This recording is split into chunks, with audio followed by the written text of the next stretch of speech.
Basi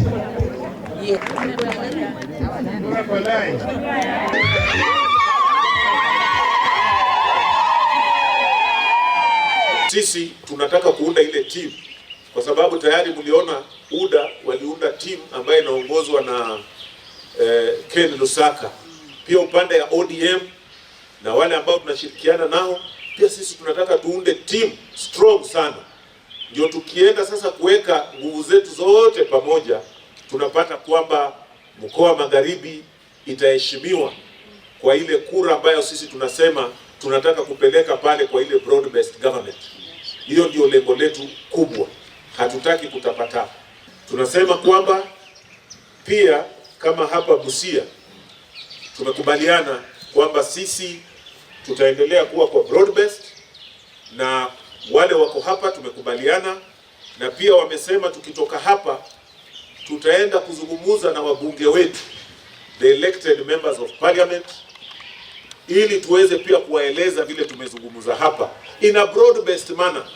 Kutakuwa na wa ODM, kutakuwa na kwamba sisi kama viongozi wa Busia tunamuunga mkono 100%, na tunataka kuhimiza viongozi wote hapa Busia na Western Region tuweze kuungana pamoja, tuweze kuunga broad based government ili tuweze kuwafikia malengo yetu. Jambo lingine ambalo nitataka kuomba viongozi ni huyu wakati ni wakati ambao tunahitajika kama county tusonge pamoja mbele na county zingine.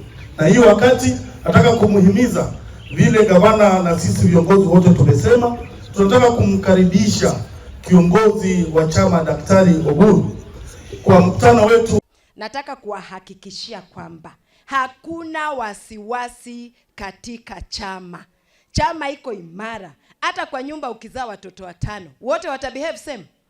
Mwingine atakuwa mpole kama mama yake, mwingine mkora kama baba yake, mwingine mrefu kama mjomba yake, mwingine ajielewi kama shangazi yake, mwingine sikuwa wanapachika tabia ya mtoto na mtu.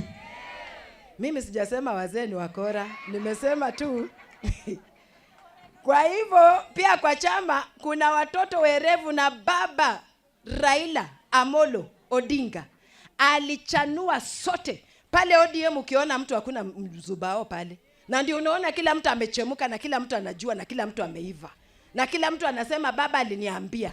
Mimi pia baba aliniambia.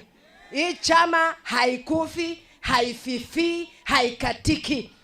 Wenye wanataka chama ikatike, hao ndio tutakata wakwende, na kunanga gap kwa chama. Wakikwenda tuna replace immediately. Chama kubwa kama ODM hatuwezi leta mchezo na mchanganyiko hapo. So anybody who will be used to destroy, to divide chama, yeye ndiye ataibika. Mnanielewa? Lakini watu wako soba.